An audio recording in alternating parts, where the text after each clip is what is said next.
फुंबिलि स्पर्ट्स क्लाबा गिबि खेब बुलुर बादायलायनाय खुंफुंदों। 77थि सुबुंखान्थि सानजों लोब्बा लाखिनानै फुंबिलि स्पर्ट्स क्लाबा गिबि खेब बुलुर बादायलायनायखौ खुंदों।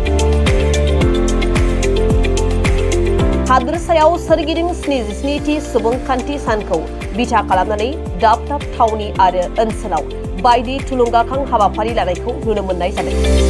उदालगुरि जिल्ला भारत भुटान सीमाजों नांजाबनाय 2 नं सोनाब सागलिजार गामिनि गेवलां फोथाराव 26 जानुवारि एबा 77थि सुबुंखान्थि सानखौ बिथा खालामना गिबि खेबनि थाखाय फुंबिलि स्पर्ट्स क्लाबा सानसेयारि बुलुर बादायलायनाय हाबाफारि लानाय जायो।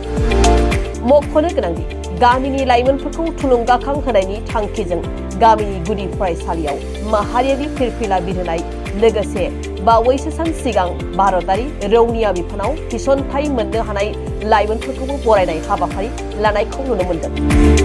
दानिया फै बे समाव बुलुर बादायलायनायनि बेखेवगिरि समाज सिबियारि परमेश्वर बर'आ मा फोरमायदों आबुङै मिन्थिना लादों। गिबियावनो बड'सा निउज चेनेलखौ बरायग्रोनाय जाबाय। बे समाव 2 नं पश्चिम सागलिजार बे गेलेग्रा फोथारावहाय फुंबिलि स्पर्ट्स क्लाबा गिबि खेबनि थाखाय 26 जानुवारि सुबुं खुंथाइ सानजों लोब्बा लानानै सानसेयारि बुलुर बादायलायनाय मेट्स होदों। बेनि गुबै उद्देश्यआनो जाबाय जोंनि ओनसोलाव गोबां भितोरा ओनसोल, बे ओनसोलनि सेंग्रा सिख्ला लाइमोनफोरा जाहाथे गेलेनाय फारसेबो लेखा फरायनायनि गेजेरजों गेलेनायनि जि आयदा बेखौबो जाहाथे लांफायो आरो जों नुनो मोनदों जे गेलेनायनि गेजेरजों गोबां मानसिया गावनि लाइफखौ दानो हायो। बे हिसाबै जोंनि ओनसोलनि जे लाइमोनफोर बे लाइमोनफोरखौ मोनसे थुलुंगाखां होनो थाखाय बुलुर बादायलायनाय बे गेमखौ होनाय जादों आरो बे गेमा बोसोरफ्रोमबो हयथ' जाबाय थागोन। फुंबिलि बे स्पर्ट्स क्लाबनि बानजायनायावनो जागोन। दा देग्लाय गिबि खेबनि थाखाय बेखौ होनाय जादों।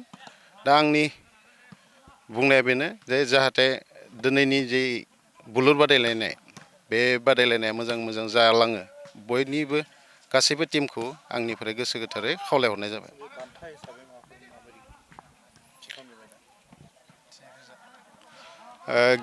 बेयावहाय सानसेयारि जे बुलुर बादायलायनाय बेनि बान्था हिसाबै सेथि जायफोरा उइनार जागोन बिथांमोननो 10,000 आरो नैथिनिया 6,000 बेबायदि मानि प्राइज होनाय जागोन आरो बेस्ट प्लेयार दङ, बे बेस्ट प्लेयारबो सायख'नाय जागोन। जों नुदों जिथु हाबाफारिजों लोब्बा लानानै नोंथांमोना सानै जिथु भारतारि रौनिया बिफानाव जिथु गोदानै थिसनजानाय बिथांमोनखौ बरायदों। आदसा जोंनि ओनसोलनिफ्राय जोबोद गोजोनथाव रादाब बियो।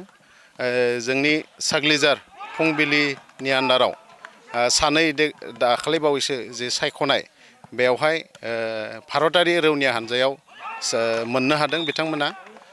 बे बिथांमोना जोंनि ओनसोलनि साफा दिनै थुलुंगागिरि जानानै थागोन आरो बेनि सिगाङावबो सानैसो बेबायदि डिफेन्सआव मोनलांदों। दा बिथांमोना जाहाथे इयुन जोलैफोर बिथांमोननि थुलुंगागिरि महरै जागोन बेखौनो आङो आसा फारिदों। गेलेगिरि आरो अनसायगिरिफोरनिसिम जोबथारनायाव मा मेसेज होगोन? आदसा नैबे समाव जा गेलेगिरि बिथांमोना जाहाथे मोजां गेलेगोन बे बाराव आरो इयुनावबो बेबायदिनो गेलेनो थाखाय बे ओनसोलनि फुंबिलि स्पर्ट्सआ जे बानजायनाय बे बानजायनायाव लोब टीम महरै बाहागो लाफैनानै बे ओनसोलनि जे थांखि नोजोर बेखौ जाफुंसार होफैगोन बेखौ आं मिजिंथिदों आरो जायफोरा दिनै नायनो फैदों बिथांमोनाबो लैहोर फैनानै जाहाथे जोंनि जे थांखि आरो नोजोर बेखौ आबुङै जाफुंसार होगोन होननानै आंनिफ्राय खावलायहरनाय जादों। बेखौ बोसोरफ्रोमबो जों खुंनाय जागोन।